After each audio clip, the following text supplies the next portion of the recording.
Assalamualaikum warahmatullahi wabarakatuh. Kembali lagi bersama saya Muhammad Dwi Erlangga dalam praktikum Embedded System di pertemuan kelima ini.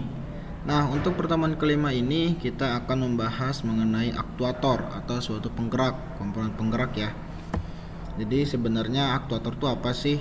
Di sini ada gambarannya sedikit ya. Kalau teman-teman tahu, ini adalah servo dan ini adalah motor DC gearbox ya. Nah, aktuator sendiri merupakan sebuah alat penggerak atau pengendalian beberapa mekanisme. Aktuator itu merubah sebuah sinyal kontrol menjadi sebuah aksi mekanis seperti motor listrik. Nah, di sini ada gambar servo ya.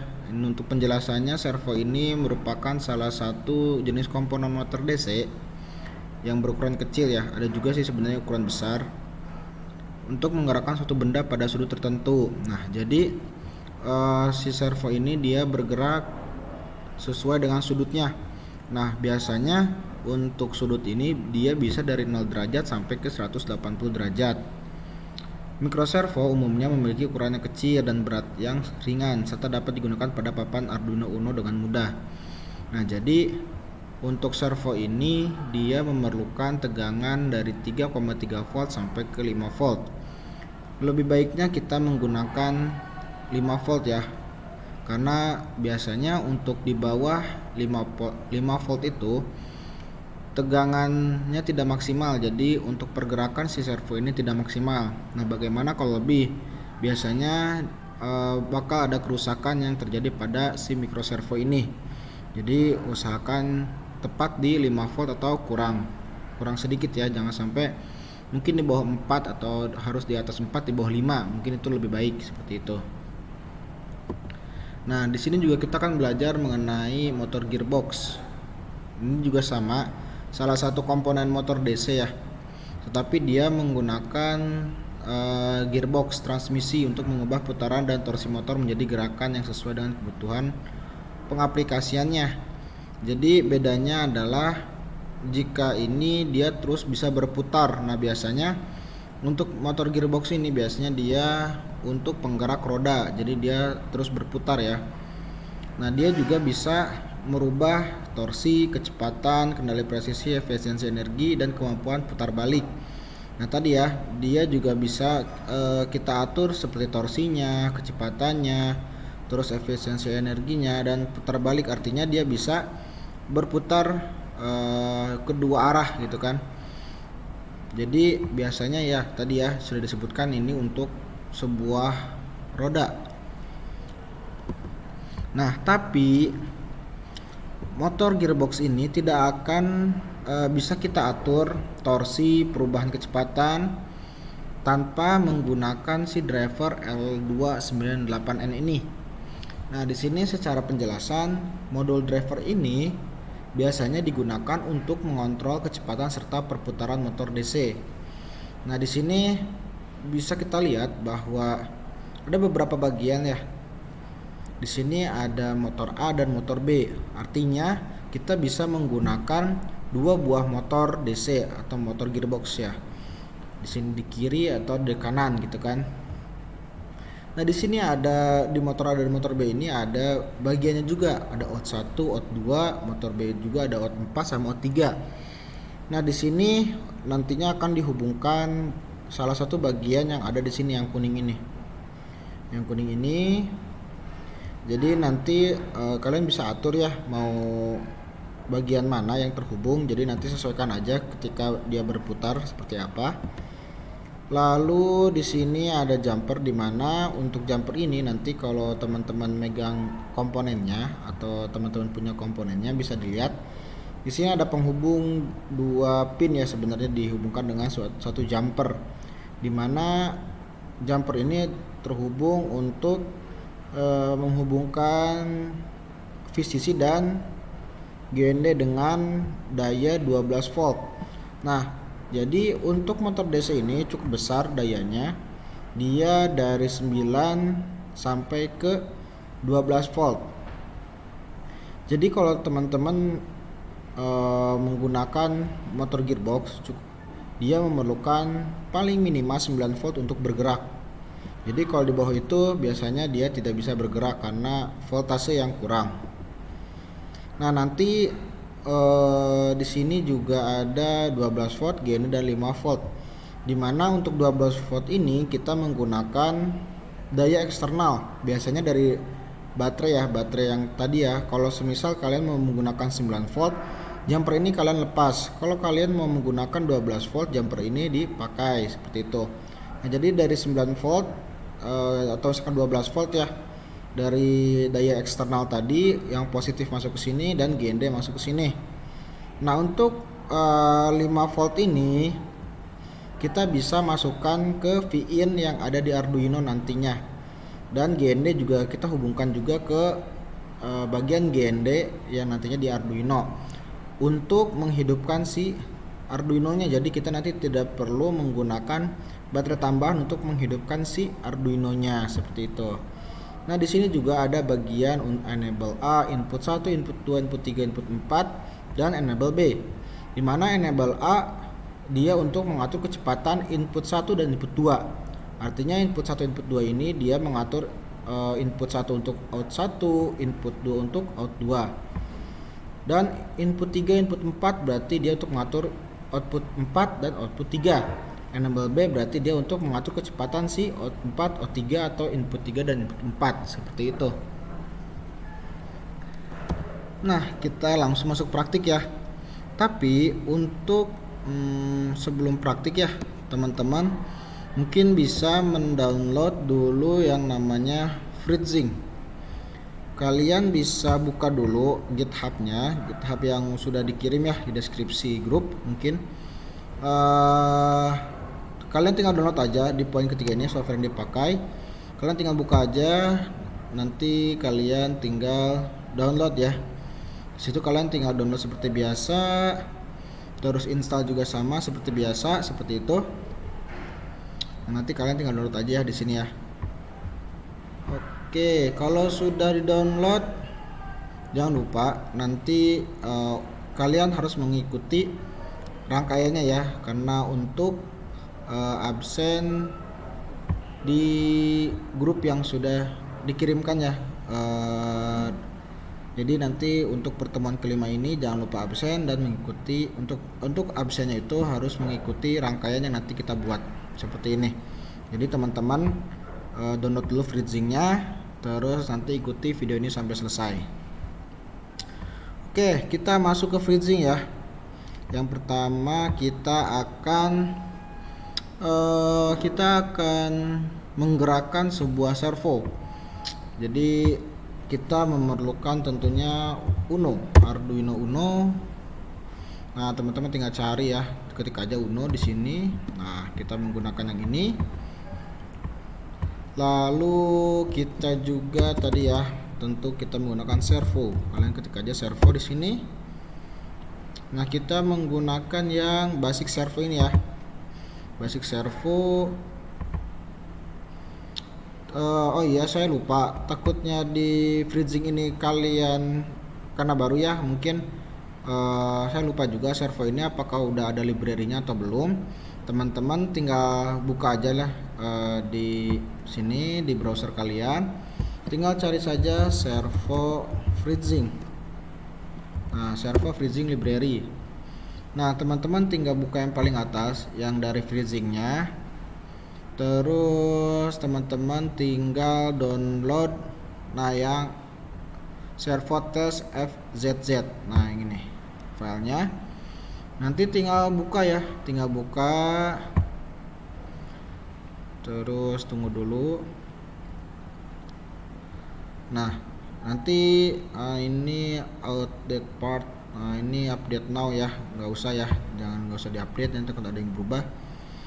Nah, nanti ada yang servo ini, jadi teman-teman nanti dapat servo yang seperti ini. Oke, kalau sudah, nah kalau ada muncul seperti ini, kalian boleh untuk save. Lalu kita buka yang tadi lagi ya, servo. Nah, untuk servo ini kita hubungkan dengan pin yang ada di Arduino ya. Jadi Di sini ya untuk servo sendiri ada pin ya, pin yang berwarna, dimana jumper ini dia ada masing-masing fungsinya.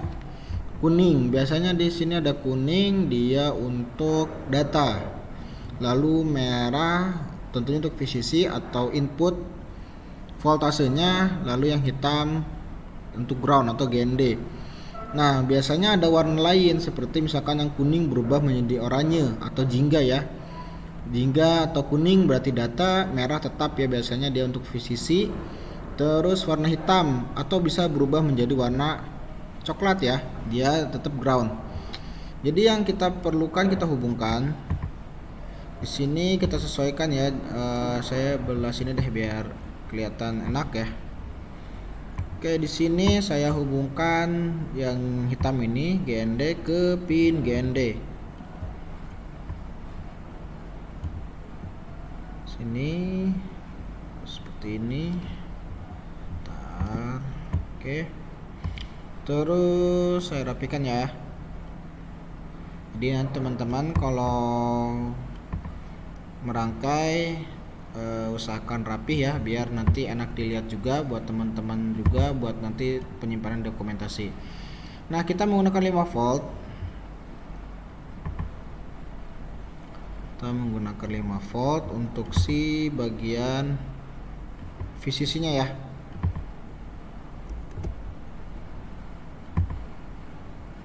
Oke, sebentar.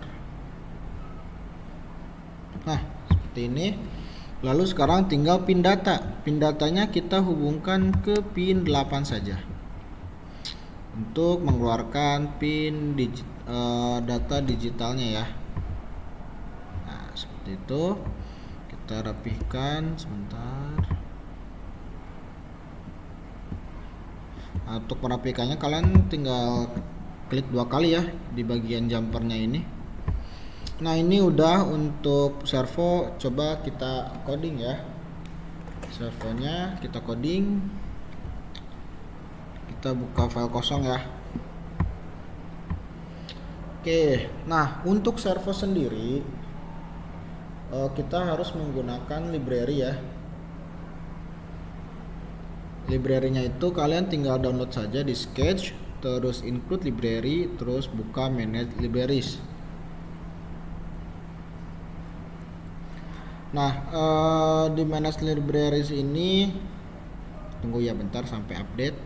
Nah, updating list. Kalian tinggal mencari aja servo. Tunggu sampai search-nya selesai. Nah, kalian download servo by Arduino versi yang terbaru ya. Nanti kalian tinggal download. Kalau ada pilihan atau muncul pilihan install all atau install only, teman-teman tinggal install all aja ya. Oke, kalau udah boleh di close. Jadi untuk yang pertama kita lakukan adalah kita pemanggilan si library-nya. Kita menggunakan include ya pemanggilannya. Tentu namanya adalah servo.h. Nah, di sini si servo ini harus kita beri nama dulu. Kita panggil lagi servo. Misal kita beri nama yaitu my servo. Lalu di setup kita men-setting bahwa si servo ini adalah pin 8 ya. Tadi kita hubungkan di pin 8. Oke. Berarti perintahnya adalah kita karena sudah beri nama jadi my servo dot attack pin 8. Nah, jadi si my servo ini dia terhubung dengan pin 8 yang nantinya bakal mengaktifkan pin 8 tadi. Nah, sekarang kita buat loopingnya. Kita buat pergerakannya. Caranya adalah kita tinggal panggil aja my servo dot write. Artinya kita membuat si servo ini bergerak. Nah, kita masukkan sudutnya. Karena tadi bisa dari 0 sampai ke 180, kita masukkan yang paling tinggi aja. Pergerakan pertama adalah 180 derajat. Titik koma. Lalu kita beri waktu tunggu setelah dia bergerak. sekitar 2 detik biar nanti teman-teman bisa lihat perubahannya atau perbedaannya ya. Terus kita juga buat si servo itu bergerak kembali ke titik 0 dengan myServo.write. Derajatnya 0, titik koma, dan delaynya kita juga sama ya, 2 detik biar nanti ketika dia mengulang ke 180 dia menunggu 2 detik, lalu dia menuliskan lagi atau mencetak ke 0 derajat dengan waktu tunggu yaitu 2 detik sebelum dia masuk ke 180 derajat lagi. Nah, ini udah selesai ya untuk servo, cukup simple juga untuk servo. Jadi di sini kalian tinggal library-nya panggil, terus kita pembuatan nama parameternya ya. Terus di sini kita berikan deklarasi pin, lalu kita bisa cetak sesuai dengan keinginan kita mau ke derajat keberapa seperti itu. Jangan lupa verify dulu. Nah, di sini kalau teman-teman mau save atau tidak ya, silakan saja. Lalu kita tunggu debuggingnya hingga selesai.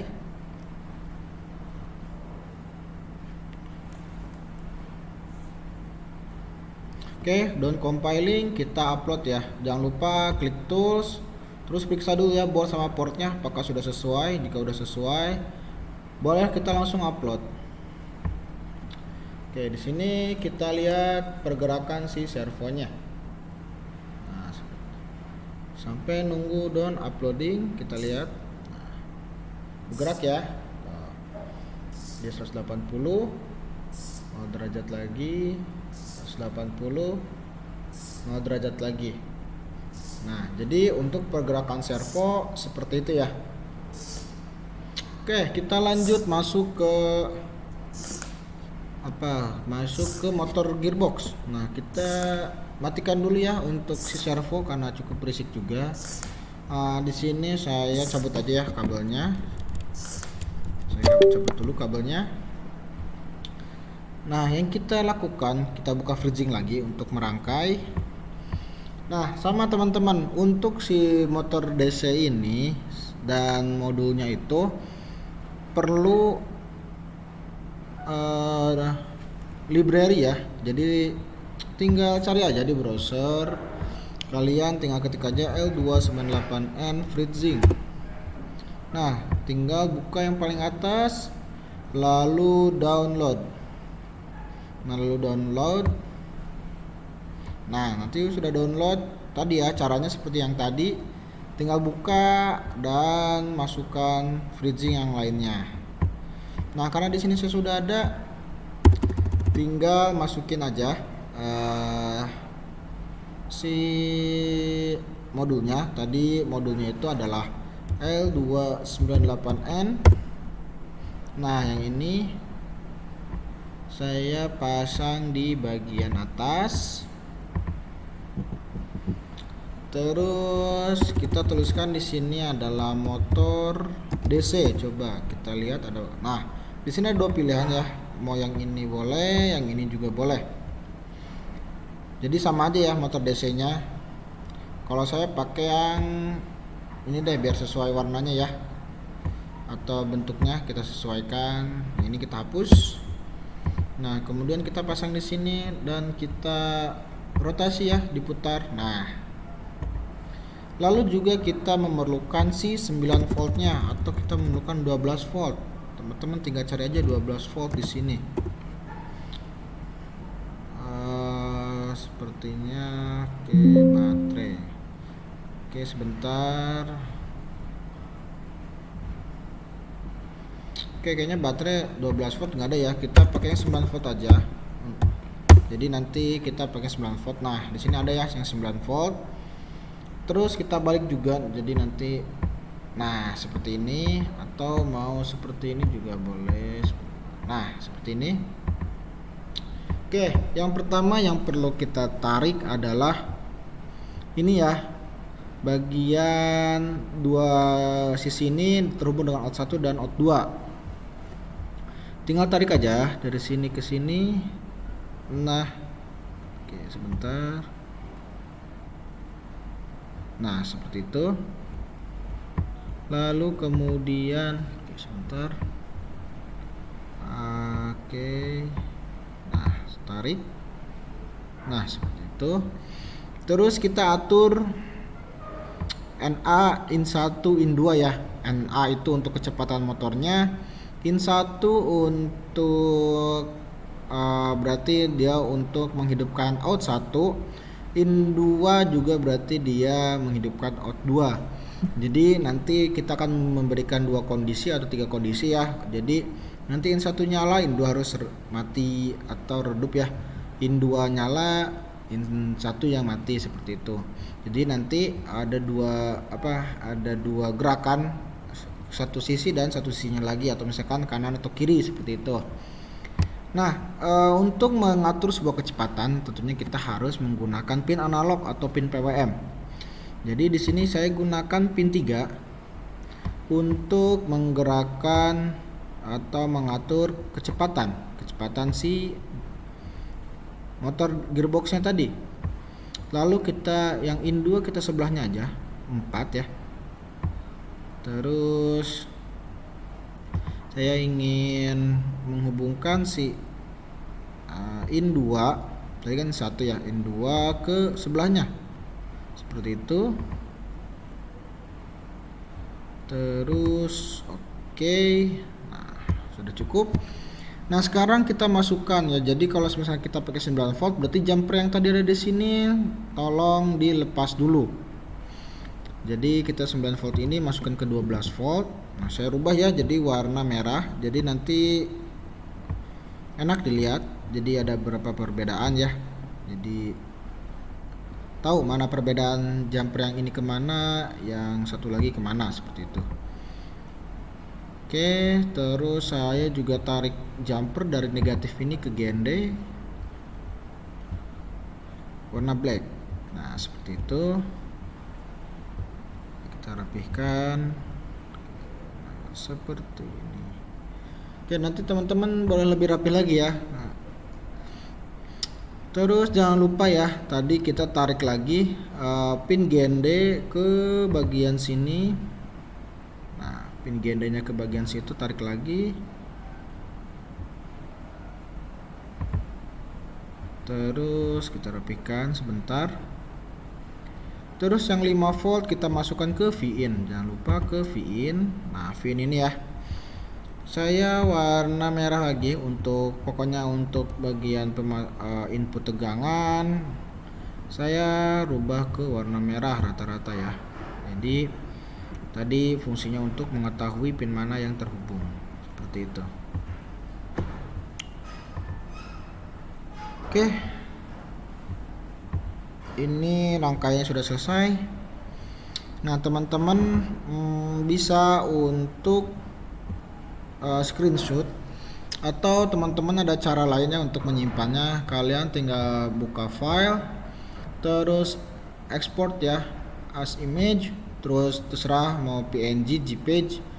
Saya di sini PNG. Nah, penyimpanannya semisal kita beri nama praktikum P5 seperti itu. Save. Nah, di sini saya biasa menggunakan DPI-nya adalah 600. Oke,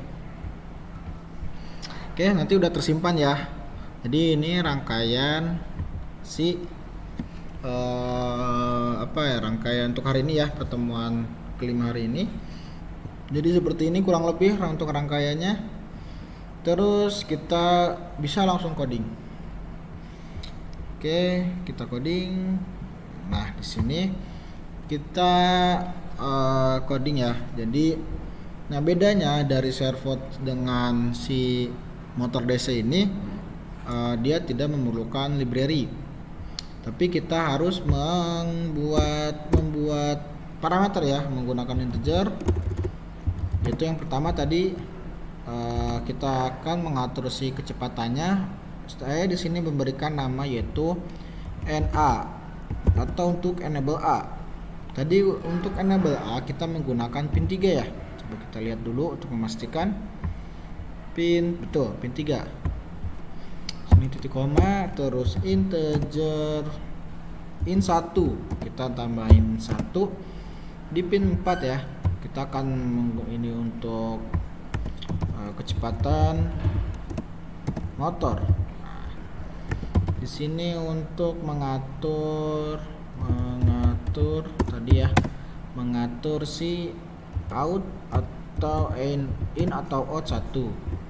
Di sini juga in 2. Kita namain in 2 dengan pin 5. Berarti ini sama ya, dia juga untuk mengatur si ininya in 2 berarti.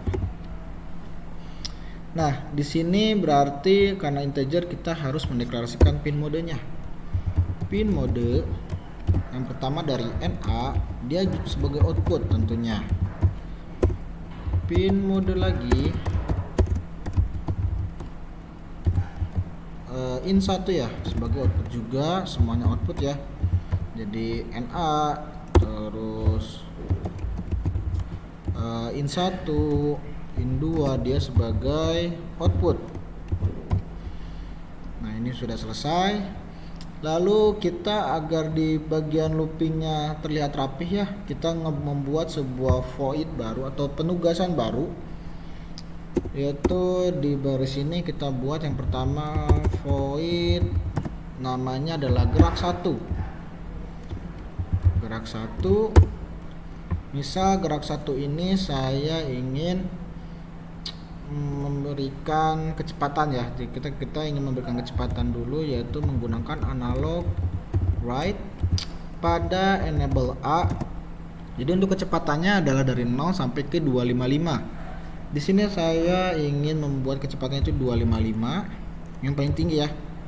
Terus kita akan membuat si in 1 menyala atau bergerak dengan perintah digital write in 1 adalah high, dan tentunya in 2 harus kita deklarasikan juga dia sebagai low untuk parameternya. In 2 di sini low. Nah, jadi nanti ketika gerak 1 kecepatannya adalah yang paling tinggi 255, terus in 1 menyala dan in 2 mati, seperti itu. Jadi kita harus memilih salah satu saja. Lalu kita juga akan membuat gerakan yang kedua. Kita copy aja ya dari gerakan 1. Kita buat nama yang berbeda, itu gerak 2. Jadi untuk pergerakannya atau kecepatannya kita biar bisa membedakan juga, di sini saya ingin memasukkan kecepatan ada 100. Berarti kita sebalikannya ya. In 1 adalah low, in 2 adalah high. Nah, saya juga ingin membuat sebuah void untuk si motor DC-nya berhenti. Berarti kita membuat nama void, misal di sini saya memberi namanya stop. NA-nya tentunya tidak ada kecepatan. In 1-nya mati dan in 2-nya juga sama, mati. Nah, seperti itu. Jadi kita membuat sebuah codingan di mana kita membuat sebuah penugasan baru. Jadi nanti kita tinggal panggil di bagian loopingnya.